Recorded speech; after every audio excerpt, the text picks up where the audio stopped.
வணக்கம், இது உங்கள் ஓப்பனர்ஸ் கிச்சன். இன்றைக்கி என்ன பார்க்க போகிறோன்னா, நல்ல ஒரு சுவையான masala bread omelette toast recipe தாங்க பார்க்க போகிறோம். இந்த ரெசிபி ஈஸியாக குயிக்காக செஞ்சிடலாங்க. ரொம்பவுமே டேஸ்டியாக இருக்கும். நல்ல பிரேக்ஃபாஸ்ட் ரெசிபியும் கூடங்க. ஈவினிங் ஸ்நாக்ஸாகவும் செஞ்சு சாப்பிட்லாம். வாங்க இந்த ரெசிபி எப்படி செய்யுதுன்னு பார்க்கலாங்களா? ஃபஸ்ட்டு முட்டையெல்லாம் உடச்சி எடுத்துக்கலாங்க. 4 முட்டை எடுத்துருக்கேங்க. அதாவது 4 பிரெட்டுக்கு 4 முட்டை எடுத்துருக்கேங்க. இது கரெக்டாக இருக்கும். ஒவ்வொரு முட்டைகளை சேர்த்திக்கலாம். இந்த ரெசிபி ஈஸியாக செஞ்சிடலாங்க. ரொம்ப நேரம் ஆகாது. ரொம்பவுமே டேஸ்டியாக இருக்கும். இதில் 2 பிரெட்டு சாப்பிட்டாவே நல்லா வயிறு ஃபில்லிங்காக இருக்குங்க. இப்போ 4 முட்டையும் உடைச்சாச்சு. இது நல்லா பீட் பண்ணிக்கலாங்க. நல்லா இந்தளவுக்கு அடித்து எடுத்துக்கலாம். முட்டையை நல்லா பீட் பண்ணதுக்கப்புறம் அரை பெரிய வெங்காயம் இந்த மாதிரி சின்ன சின்னதாக கட் பண்ணி எடுத்து வச்சுருக்கேங்க. அதையும் சேர்த்திக்கலாம். அடுத்தது 2 பச்சை மிளகா,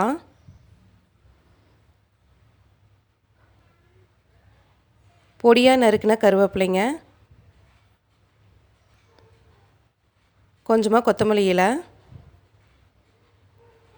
அரை டீஸ்பூன் அளவு மிளகாய்த்தூள்,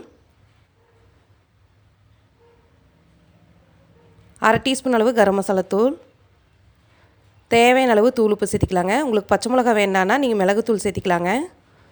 இதையெல்லாம் சேர்த்தி நல்லா கலந்துக்கலாம்.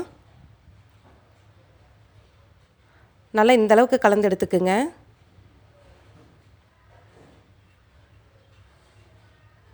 நான் இன்றைக்கி ஸ்வீட் பிரெட் தாங்க எடுத்திருக்கேன். 4 பிரெட் எடுத்திருக்கேன். உங்களுக்கு எந்த பிரெட் பிடிக்குமோ அந்த பிரெட் எடுத்துக்குங்க. அடுத்தது பிரெட் டோஸ்ட் ரெடி பண்ணிடலாங்க. அதுக்கு 1 டீஸ்பூன் அளவு பட்டர் சேர்த்திக்கலாம். பட்டர் இல்லைன்னா நெய் கூட சேர்த்திக்கலாங்க. பட்டர் இப்போ நல்லா உருகிருச்சு. ப்ரெட்டை நல்லா முட்டையில் டிப் பண்ணிக்கலாங்க. நல்லா 2 சைடு டிப் பண்ணி எடுத்துக்கலாம். இதே மாதிரி எல்லா பிரெட் துண்டுகளையும் டிப் பண்ணிக்கலாங்க. டிப் பண்ண ப்ரெட்டை தோசைக்கல்ல சேர்த்திக்கலாங்க. இது மேலேயே வெங்காயம் பச்சை மிளகாலாம் கொஞ்சம் சேர்த்திக்கலாம். அதுக்கப்புறம் ப்ரெட்டை சுற்றி பட்டர் கொஞ்சம் அப்ளை பண்ணிக்கலாங்க. சாப்பிட்றதுக்கு நல்லா இருக்குங்க இந்த மாதிரி செய்யும்போது. நல்லா 1 சைடு வெந்ததுக்கப்புறம் திருப்பி போட்டுக்கலாம். அடுப்பை மீடியம் ஃப்ளேம்லேயே வச்சுக்கலாங்க. அவ்வளோதாங்க, அருமையான masala bread omelette toast ready ஆயிடுச்சு. இதே மாதிரி எல்லா பிரெட் துண்டுகளையும் போட்டுக்கலாங்க.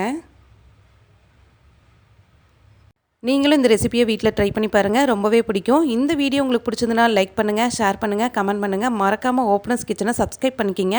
அப்படியே பக்கத்தில் இருக்கிற பெல் ஐக்கானையும் கிளிக் பண்ணிக்கிங்க. அப்போ தான் நாங்கள் போடுற புத்தம்புது வீடியோக்கள் உங்களுக்கு நோட்டிஃபிகேஷனாக வந்து சேருங்க.